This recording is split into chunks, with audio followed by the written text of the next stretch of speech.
Assalamualaikum warahmatullahi wabarakatuh.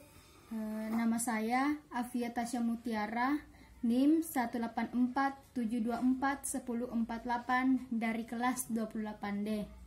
Baiklah, saya akan membawakan materi tentang silabus dan RPP atau rencana pelaksanaan pembelajaran. Yang pertama, silabus. Pengertian silabus. Silabus adalah rencana pembelajaran pada suatu kelompok mata pelajaran atau tema tertentu yang mencakup standar kompetensi.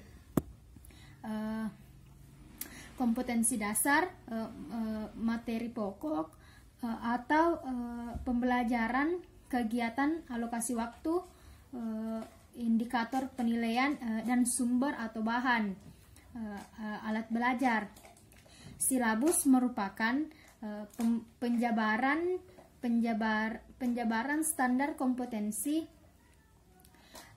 dan kompetensi dasar ke dalam materi pokok atau pembelajaran, kegiatan pembelajaran, dan indikator pencapaian kompetensi untuk penilaian. Selanjutnya, silabus merupakan seperangkat rencana dan pengaturan tentang kegiatan pembelajaran, pengolahan kelas, dan penilaian hasil belajar. Selanjutnya, prinsip pengembangan silabus. Keseluruhan materi dan kegiatan yang menjadi muatan dalam silabus yaitu harus benar dan dapat dipertanggungjawabkan secara keilmuan. Yang keempat, relevan, cakupan, kedalaman, tingkat kesukaran, dan urutan penyajian materi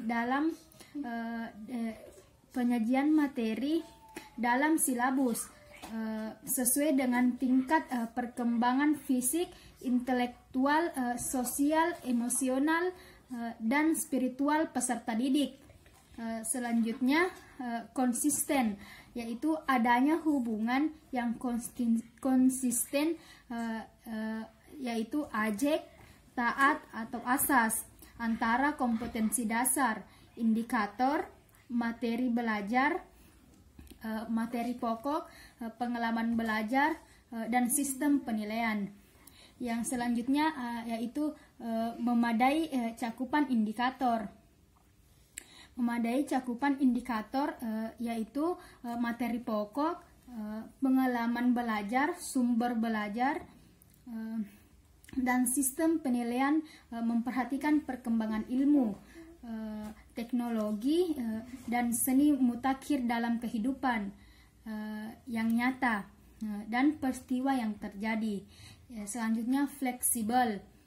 Keseluruhan komponen silabus dapat mengakomodasi keragamaan peserta didik, pendidik, serta dinamika perubahan yang terjadi di sekolah dan tuntutan di masyarakat.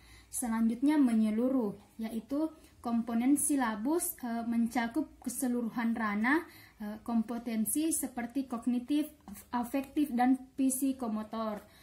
Selanjutnya, adapun pengertian RPP atau rencana pelaksanaan pembelajaran, yaitu adalah rencana yang menggambarkan prosedur dan perorganisasian pembelajaran untuk mencapai satu kompetensi dasar yang ditetapkan dalam standar isi dan dijabarkan dalam silabus.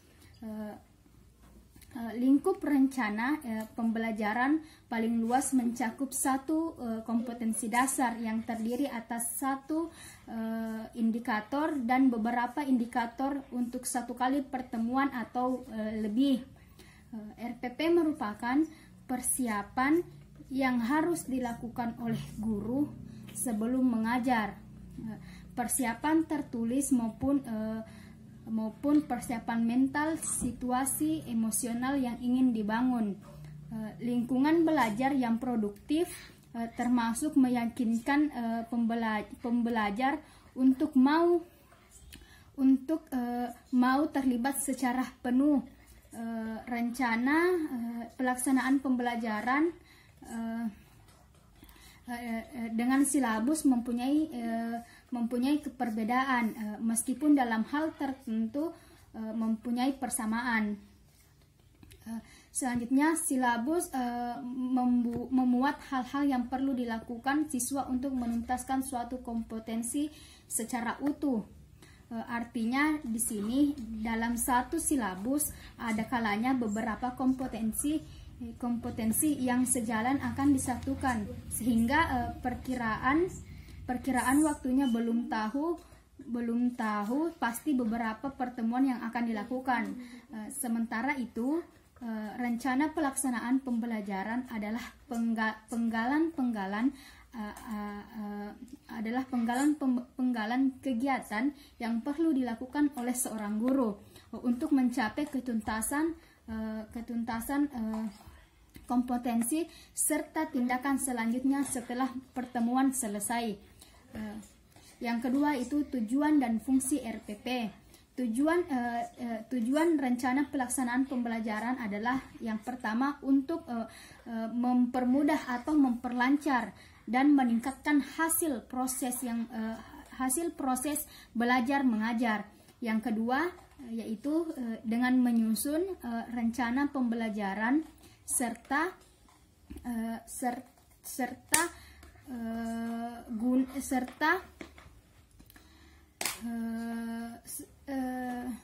menyusun rencana pembelajaran secara profesional, sistematis, dan berdaya guna, maka guru mampu dan memprediksi program pembelajaran sebagai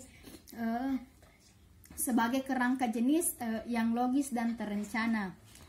Sementara itu, fungsi rencana pembelajaran adalah sebagai acuan bagi guru untuk melaksanakan kegiatan belajar mengajar atau kegiatan pembelajaran agar lebih terarah dan berjalan secara efektif dan lebih efisien. Baiklah, itulah materi yang bisa saya bawakan hari ini. Wassalamualaikum warahmatullahi wabarakatuh.